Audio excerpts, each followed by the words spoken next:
Hi friends, പുതിയൊരു വീഡിയോയിലേക്ക് എല്ലാവർക്കും സ്വാഗതം. ഇന്ന് നമ്മൾ തയ്യാറാക്കാൻ പോകുന്നത് ചിക്കൻ വെച്ചിട്ടുള്ള ഒരു റെസിപ്പിയാണ്, ചിക്കൻ റോസ്റ്റ്. അപ്പോൾ ഇതെങ്ങനെ തയ്യാറാക്കുന്നത് നോക്കാം. ഇവിടെ ഞാൻ 1 കിലോ ചിക്കനാണ് എടുത്തിരിക്കുന്നത്. ഇത് ഒരു പാനിലേക്ക് മാറ്റാം. നമ്മൾ കുക്ക് ചെയ്യാനുള്ള പാനിലേക്ക് തന്നെ വേണം ഈ ചിക്കനൊക്കെ ഇട്ട് കൊടുക്കാനായിട്ട്. ഇനി ഇതിലേക്ക് ചേർത്ത് കൊടുക്കാൻ പോകുന്നത് ഒരു പിടി സവോളയാണ്, ഒരു സവോള. പിന്നെ ഇതിലേക്ക് എരിവിന് ആവശ്യമായിട്ടുള്ള മുളക് ചേർത്ത് കൊടുക്കാം. ഞാനിവിടെ ഇപ്പം ഒരു 3 മുളക് ചെറുതായിട്ട് അരിഞ്ഞ് ചേർത്ത് കൊടുത്തിട്ടുണ്ട്.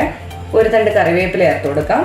പിന്നെ ഇഞ്ചിയും വെളുത്തുള്ളിയും കൂടെ കുറച്ച് മതി, രണ്ടും കൂടെ 1 ടേബിൾ സ്പൂണിൻ്റെ എടുക്കൽ, അത് ചെറുതായിട്ട് അരിഞ്ഞ് ചേർത്ത് കൊടുത്തിട്ടുണ്ട്. ഇതിലേക്ക് പൊടികൾ ചേർത്ത് കൊടുക്കാം.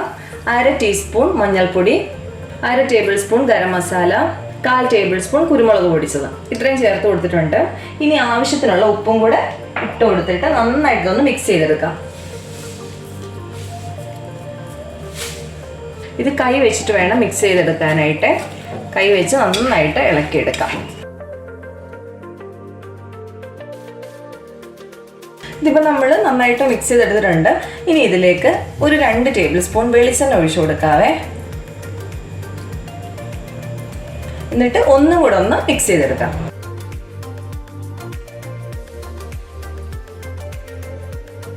ഇനി ഇത് കുക്ക് ചെയ്തെടുക്കാനായിട്ട് പോവാണ്. ഫ്ലെയിം ഓൺ ആക്കാം. ചെറിയ തീയിൽ ഇപ്പം വെച്ചാൽ മതി, മീഡിയം ഫ്ലെയിമിൽ. ഒത്തിരി കൂട്ടി വെക്കണ്ട. ഇപ്പം ഒന്ന് ചൂടായൊക്കെ വരട്ടെ. ഇനി ഇത് അടച്ചു വെച്ചൊന്ന് വേവിക്കാം. വെള്ളം ഒന്നും ഒഴിച്ചു കൊടുക്കണ്ട കേട്ടോ, ഇതിൽ നിന്ന് ഇപ്പോൾ വെള്ളം ഇറങ്ങിക്കോളും. അപ്പോൾ ചിക്കൻ വെന്ത് വരുന്ന സമയത്തേക്ക് നമുക്ക് ഉള്ളിയൊക്കെ ഒന്ന് വഴറ്റിയെടുക്കണം. അതിന് വേണ്ടി ഞാൻ വേറൊരു പാൻ വെച്ച് കൊടുത്തിട്ടുണ്ട്. അതിലേക്ക് കുറച്ച് വെളിച്ചെണ്ണ ഒന്ന് ഒഴിച്ചു കൊടുക്കാവേ.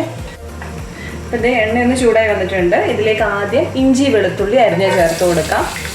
രണ്ടും ഒരു 1/2 ടേബിൾ സ്പൂൺ വീതം ചേർക്കാവേ. നമ്മൾ ചിക്കൻ വേവിച്ചപ്പോഴും ഇട്ടിട്ടുണ്ടല്ലോ. ഇനി ഇതിലേക്ക് സവോള ചേർത്ത് കൊടുക്കാം. ഒരു 2 സവോള, 2-2.5 സവോള ചേർത്ത് കൊടുക്കാം. വലിപ്പത്തിനനുസരിച്ച് വലിയ സവോളയാണെങ്കിൽ 2 എണ്ണമൊക്കെ മതി കേട്ടോ. പച്ചമുളക് ചേർത്ത് കൊടുക്കാം. പച്ചമുളക് അധികം വേണ്ട, ഇത് ഒരു പച്ചമുളകേ ഉള്ളൂ. ഞാൻ ചെറുതായിട്ട് മുറിച്ചെടുത്തേക്കുന്നതേ ഉള്ളൂ.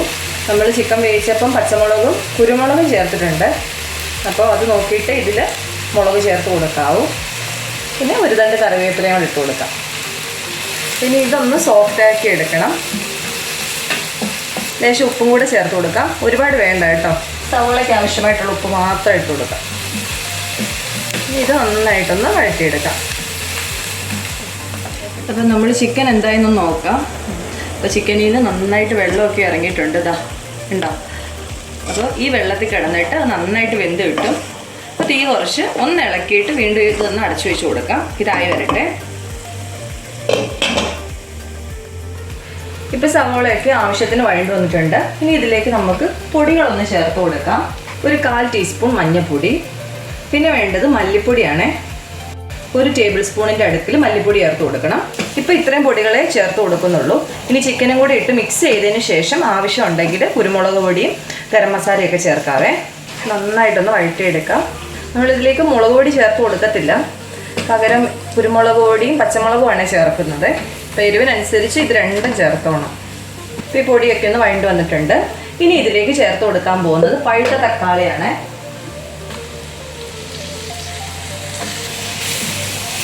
ഇവിടെ ഒരു തക്കാളിയാണ് ചേർത്തേക്കുന്നത്. ഇത് നന്നായിട്ടൊന്ന് മിക്സ് ചെയ്തിട്ട് ഒന്ന് വേവിച്ചെടുക്കണം. അടച്ചു വെക്കണമെങ്കിൽ അടച്ചു വെച്ച് വേവിക്കാവേ. ഇപ്പം തക്കാളിയൊക്കെ നന്നായിട്ട് വെന്തുടഞ്ഞ് വന്നിട്ടുണ്ട്. ഇനി ഇതിലേക്ക് നമുക്ക് കുറച്ച് ക്യാപ്സിക്കം ചേർത്ത് കൊടുക്കണം. 1 ക്യാപ്സിക്കമാണ് ഞാൻ ചേർക്കുന്നത്. ഇത് ചെറുതായിട്ട് അരിഞ്ഞ് ചേർത്ത് കൊടുക്കണം. പിന്നെ തക്കാളി നന്നായിട്ട് വെന്തതിന് ശേഷം ക്യാപ്സിക്കം ചേർത്താൽ മതിയേ. അല്ലെങ്കിൽ ഈ ക്യാപ്സിക്കം നേരത്തെ ഇട്ട് കഴിഞ്ഞാൽ ക്യാപ്സിക്കം അതിൻ്റെ അകത്ത് കിടന്നങ്ങ് ഉടഞ്ഞു പോകും. ക്യാപ്സിക്കം ഒന്ന് വാടി കിട്ടിയാൽ മതി. ഒരുപാട് അങ്ങ് വെന്തുടഞ്ഞു പോയാൽ അത്ര രുചിയില്ല ക്യാപ്സിക്കം കഴിക്കാനായിട്ട്. ഒരു ചെറിയതായിട്ടൊന്ന് വാടിയൊക്കെ ഒന്ന് വന്നാൽ മതിയേ.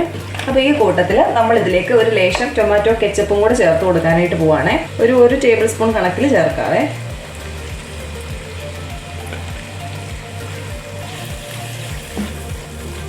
അപ്പോൾ ഇതൊന്ന് വഴണ്ട് വരുന്ന സമയത്ത് നമുക്ക് ചിക്കൻ എന്തായാലും നോക്കാം. അപ്പോൾ ഇത് ചിക്കൻ നന്നായിട്ട് വെന്തിട്ടുണ്ട്. നമുക്ക് ഈ ചിക്കൻ അങ്ങ് ഓഫ് ചെയ്ത് വെക്കാമേ. ഈ വെള്ളം വറ്റിക്കണ്ട, വെള്ളം അതിൽ കിടന്നോട്ടെ. നമുക്ക് ഇതിൻ്റെ ഫ്ലെയിം അങ്ങ് ഓഫ് ചെയ്യാം. ഇപ്പോൾ ഈ ക്യാപ്സിക്കം ഒക്കെ നന്നായിട്ടൊന്ന് വഴണ്ട് വന്നിട്ടുണ്ട്. ഇനി ഇതിലേക്ക് നമ്മൾ ചിക്കൻ ചേർത്ത് കൊടുക്കാനായിട്ട് പോവുകയാണേ. ചിക്കൻ ആ വെള്ളത്തോടു കൂടി തന്നെ ഇതിലേക്ക് ചേർത്ത് കൊടുക്കാം.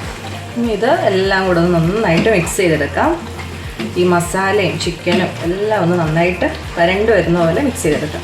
അപ്പോൾ ഇതിൽ ഉപ്പ് കുറവുണ്ട്, ഉപ്പ് ചേർത്ത് കൊടുക്കാം. പിന്നെ കുരുമുളകിൻ്റെ ടേസ്റ്റ് ഉണ്ട്, കുരുമുളകിൻ്റെ ടേസ്റ്റ് എടുത്ത് അറിയുന്നുണ്ട്. പക്ഷേ എരിവ് ഞങ്ങളുടെ ഒരു പാകത്തിന് ഒരു ഇച്ചിരും കൂടെ വേണമെന്ന് തോന്നുന്നുണ്ട്. അപ്പോൾ അതുകൊണ്ട് ഞാൻ ഇതിലേക്ക് കുറച്ച് പച്ചമുളക് ചേർത്ത് കൊടുക്കാനായിട്ട് പോവുകയാണേ.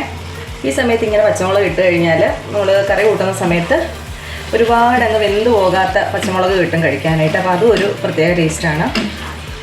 ഹോട്ടലിലൊക്കെ നമ്മൾ കഴിക്കാൻ പോകുമ്പോൾ അങ്ങനെയല്ലേ, പച്ചമുളക് മൊത്തത്തിൽ അങ്ങ് വെന്ത് കിട്ടുന്ന അങ്ങനെ ഒരു പരുവത്തിലല്ലല്ലോ കിട്ടുന്നത്. അപ്പോൾ ഇപ്പം ഞാൻ ഒരു പച്ചമുളക് ചെറുതായിട്ട് മുറിച്ചാണ് ചേർത്ത് കൊടുത്തേക്കുന്നത്. ഗരം മസാല ആവശ്യമുണ്ടോ എന്ന് നോക്കിയിട്ട് ഗരം മസാലയും കൂടെ ചേർത്ത് കൊടുക്കുക. നിങ്ങൾക്കിനി കുരുമുളകാണ് ചേർക്കണമെന്ന് തോന്നുമെങ്കിൽ കുരുമുളക് ചേർത്ത് കൊടുക്കുക. അതൊക്കെ ഓരോരുത്തരുടെ ടേസ്റ്റ് വ്യത്യാസമല്ലേ, അതനുസരിച്ച് വേണ്ടത് ഇട്ട് കൊടുക്കുക. അപ്പോൾ എന്നിട്ട് ഇത് മിക്സ് ചെയ്തിട്ട് ഒരു 4-5 മിനിറ്റ് ഒന്ന് ചെറിയ തീയിൽ ഇങ്ങനെ വെച്ചേക്കണേ, എല്ലാം കൂടെ ഒന്ന് മിക്സായി വരാനായിട്ട്. അപ്പോൾ അത്രയും സമയം കഴിഞ്ഞിട്ടുണ്ട്. അപ്പോൾ ഇനി ഇതിലേക്ക് നമ്മൾ ലാസ്റ്റായിട്ട് ഒരു ചെറിയ പിടി മല്ലിയിലയും കൂടെ ചേർത്ത് കൊടുക്കുന്നുണ്ട്. എന്നിട്ട് ഒന്നുകൂടെ ഒന്ന് മിക്സ് ചെയ്തെടുക്കാം. ഇത്രയേ ഉള്ളൂ. മല്ലിയില ചേർത്ത് കഴിഞ്ഞിട്ട് പിന്നെ കറിയിട്ട് തിളപ്പിക്കുകയൊന്നും ചെയ്യല്ലേ. അപ്പം നമുക്ക് ഫ്ലെയിം ഓഫ് ചെയ്തേക്കാം. ഇത്രയേ ഉള്ളൂ നമ്മുടെ റെസിപ്പി. അടിപൊളിയായിട്ടുള്ള ചിക്കൻ റോസ്റ്റ് റെഡി ആയിട്ടുണ്ട്. അപ്പം നിങ്ങളെല്ലാവരും ഒന്ന് ട്രൈ ചെയ്ത് നോക്കുക. ഇത് പൊറോട്ടയുടെ കൂടെ ഒക്കെ ആണെങ്കിൽ സൂപ്പറായിരിക്കും. അതുപോലെ പാലപ്പത്തിൻ്റെ കൂടെ വെള്ളയപ്പത്തിൻ്റെ കൂടെ ഒക്കെ അടിപൊളിയാണ്. അപ്പം എല്ലാവരും ട്രൈ ചെയ്ത് നോക്കിയിട്ട് ഫീഡ്ബാക്ക് കൂടെ അറിയിക്കാൻ മറക്കല്ലേ. അപ്പോൾ അടുത്ത ദിവസം നമുക്ക് വേറെ റെസിപ്പി ആയിട്ട് കാണാം. Bye bye.